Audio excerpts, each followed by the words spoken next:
Donc, bonjour tout le monde, j'espère que vous allez très très bien. Just kidding. I'm gonna speak in English for this video. Maybe one day I'll do a video in French. Who knows? That will be a great day when I do that.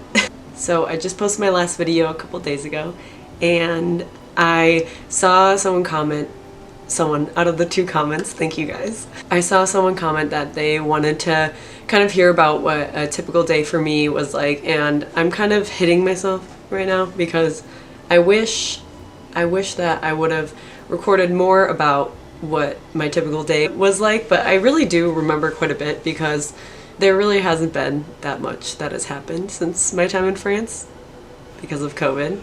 Love it. So I'm just gonna go through what a typical day was like for me as a teaching assistant in France. Let me just preface that I was in Lille, which is in the north of France, and it was a little bit colder. No, not really any beaches up there or anything like that. It's pretty much the environment was very city, and then probably about 10 minutes outside the city, it would just be like fields, very much like Wisconsin actually. So I was right at home in Lille. Okay, so my typical day would usually start around 7 a.m. and this is about like my typical wake up time in general, even here in Wisconsin. So it wasn't too early, but personally for me, I lived in a room with no windows, which was great to save money, but it was very, very difficult to get up in the morning. So, but I would try to wake up around 7 a.m. Sometimes it'd be more like 7:15, depended on the day.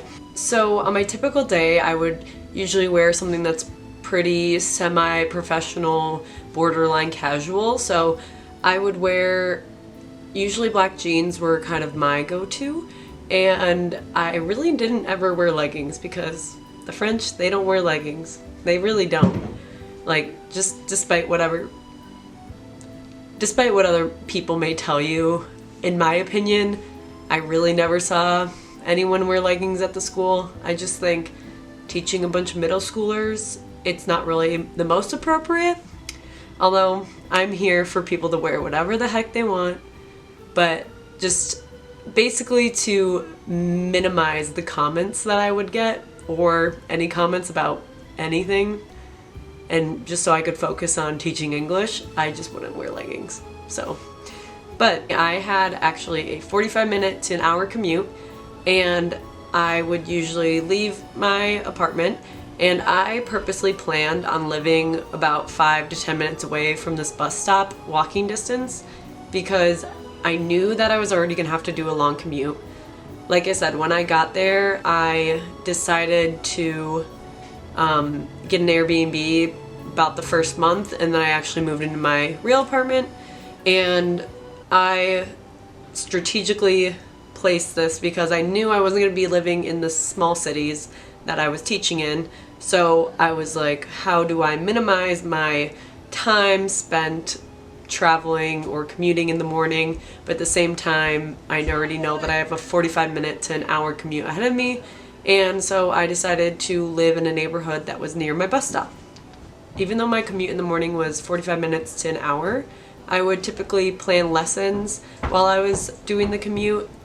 So while I was commuting on the bus, it was a pretty nice coach bus actually, and that's how most of the longer public transport buses are in France. And I would pay about €1.60 in the very beginning, and eventually I got a bus pass, and my prof referent, she helped me with that, getting a bus pass, which it was kind of weirdly difficult to get one. The bus line that I was taking was Arc-en-Ciel 1. A lot of the times your school, they will reimburse you for a bus pass or the metro or whatever kind of mode of transport that you're taking. But the catch is that you do have to have a subscription, and when you do a subscription, you have to go through a couple more forms than usual. You can't just pay on the bus and then give your school the each individual ticket in order to be reimbursed. You will have to do a subscription. Don't worry about any of this before you get there. This is more so when you get there. I paid for the first maybe 2 weeks just one by one, so that was €1.60 every single time I took the bus, which is not ideal, but Like I said in one of my last videos, there are certain surprise costs like that.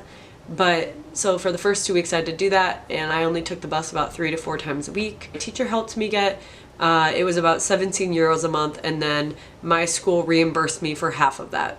And that reimbursement didn't come until after I came home.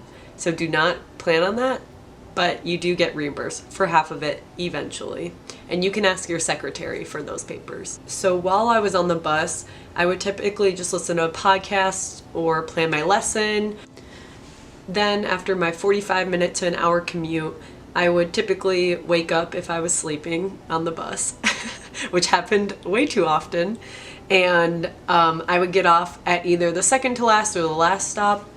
And then I would either walk to my school for another 5 minutes, or I would just be right at my school where it dropped off. So after I would get a key, or at one of my schools, I would just go straight to the Salle de Prof, and I would spend my time there talking to teachers, and it would be kind of awkward. One of my schools, we would kind of hang in there for a while, and I really got to know a lot of the teachers. And then another one of my schools, I got to know a few faces, but people wouldn't hang out as much in the Salle de Prof.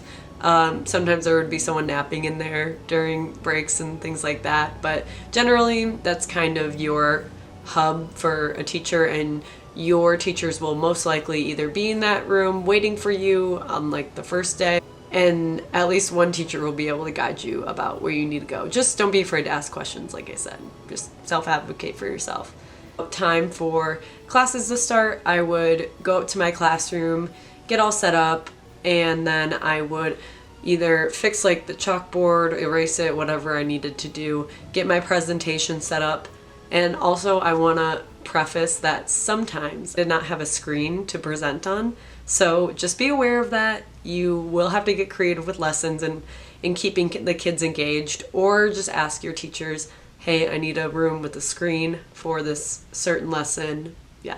In between classes, I typically had quite a few classes in the morning. They would typically have 15 to 20 minute breaks in between classes. It would usually go class, class, break, class, class, lunch, or some kind of pattern like that.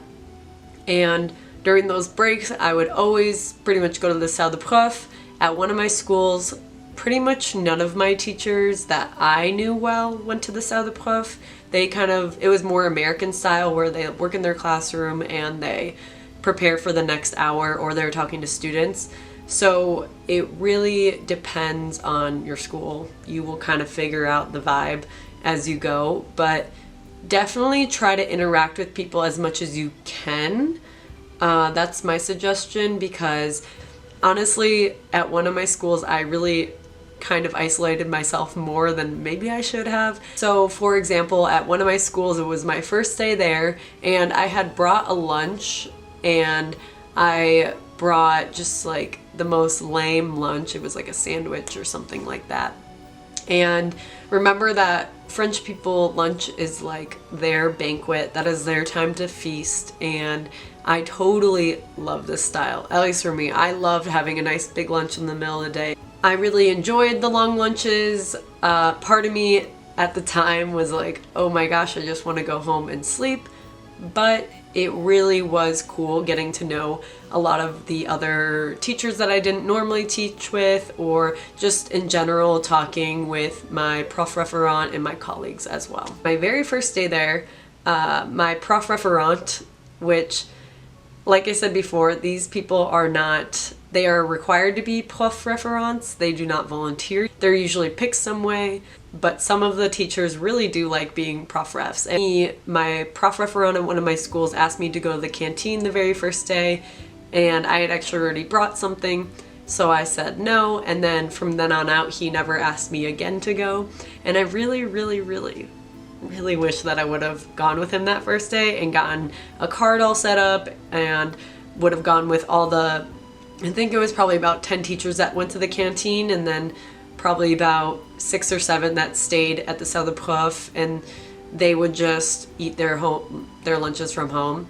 So I really wish that I would have just gone to the canteen, because I feel like the food's actually not that bad. I really enjoyed it. And because at one of my schools I did go with them to the canteen pretty much always.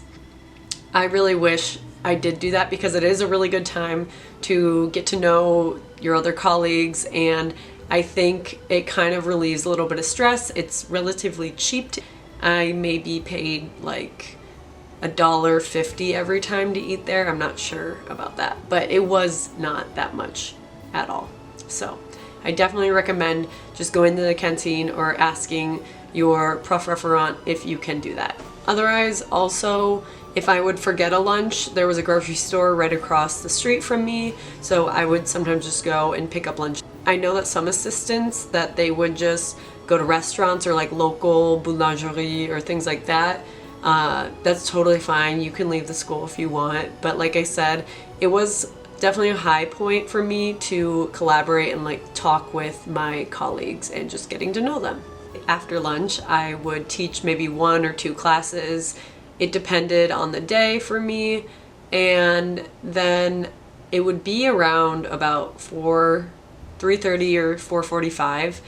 Like I said, it depends on the day, but those days where it was 4:45, I only had one bus that would go out to this tiny town, and I would have to wait usually at least 45 minutes to an hour for a bus, which gave me a lot of time to read and listen to podcasts. So if you are debating either getting a Kindle or like getting an Audible subscription, I would highly recommend that you do that while you're there. That honestly, amazing way to use your time, and I really enjoyed all the time, the free time that I had to read books that I always wanted to do, to listen to podcasts and things like that. So I highly recommend that you do that. And I know that I said that my commute was about 45 minutes to an hour, but driving, it was only about 20 minutes. So for me, I would actually have another colleague drive me. Sometimes it would be the art teacher, or sometimes it would be another English teacher that would drive me to school, because she lived near Lille, and she would only drive about 20 minutes out to the town, but it wasn't really that bad of a commute for her, and I was kind of on the way. I just took the metro to her town outside of Lille, and then I would catch a ride with her. Okay, so I couldn't find the ending footage. I'm not sure what I did with it, because to be honest, I did this video a month ago, but I pretty much wanted to end it there, and merci pour votre attention, et yeah, I hopefully will do more videos pretty soon. Bisous, au revoir.